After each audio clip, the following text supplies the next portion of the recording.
So, ito po yung mga items na ipapamigay natin sa mga prospect natin with their company logo. Ang mga prospect namin today is small business and isang school. We help them become big impact. Custom uniforms para sa branding and professionalism. High quality signage para makilala agad yung business nila. And also, customized giveaways para mas tumatak ang brand nila sa mga customers.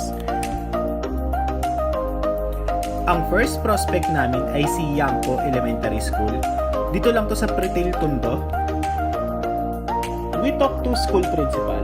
Customer pala natin sila 2 years ago. Sa atin sila nagpagawa ng combination polo shirt, uniforms ng mga teacher. Alam nila ang background and services ni Transfer 8. So I'm doing my best to offer something more elegant. Nagsimula ako sa Transfer 8 website hanggang sa Subli Central. Indeed, sinagad ko yung chance at oras na makausap sila. Good news, after nila makita yung page ni Subli Central, nakapili sila ng gusto nilang sublimation. Chinese collar, 25 pieces, binigay natin ng 506 isa, galing ng 600. Nagturo din ako kung paano mag-shoot ng logo sa mga ready designs na sublimations sa website natin. As per customer, magme-meeting na lang muna sila kung ano ang majority na designs. We also offer corporate giveaways, custom souvenirs, recognition awards like medals and plaques. They will call us na lang daw if magpapagawa na sila.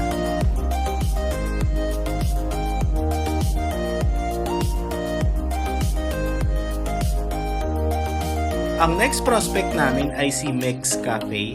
Isa rin silang bulaluhan. So, nakausap natin ang owner. Sobrang grateful niya sa mga samples na binigay natin. So, nagbigay tayo ng CBC cotton, PQ collar, caps, aprons, and canvas bag with their company logo. Tinuruan din natin sila kung paano mag-layout sa website. So, upon further discussion, magpapagaw si sir ng mga uniforms ng staff and mga signage like sintras and banners. Dahil nire-renovate yung store niya, gusto niya daw buhayin ulit yung store, pagaya ng dati.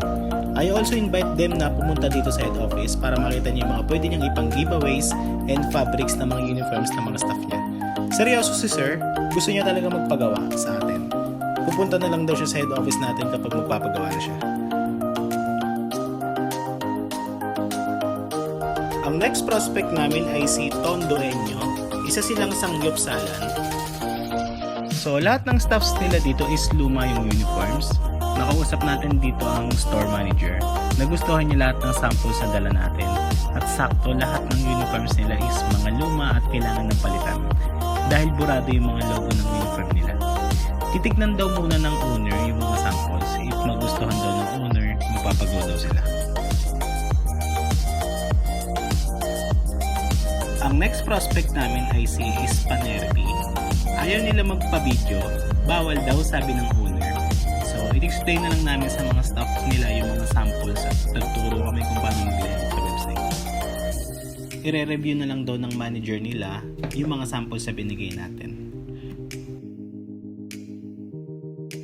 Ang next prospect namin ay si Ampis Chicken Grill House. Halos lahat sila is naka-plain na black polo shirt, walang company logo. So, nagbigay tayo ng mga samples na may logo nila. Nagbigay tayo ng polo shirt, CBC cotton, net cap, canvas bag at small pen. Tinuruan din natin si sir kung paano mag-layout sa website. Overall, smooth ang conversation. Kakausapin na lang nila yung manager nila.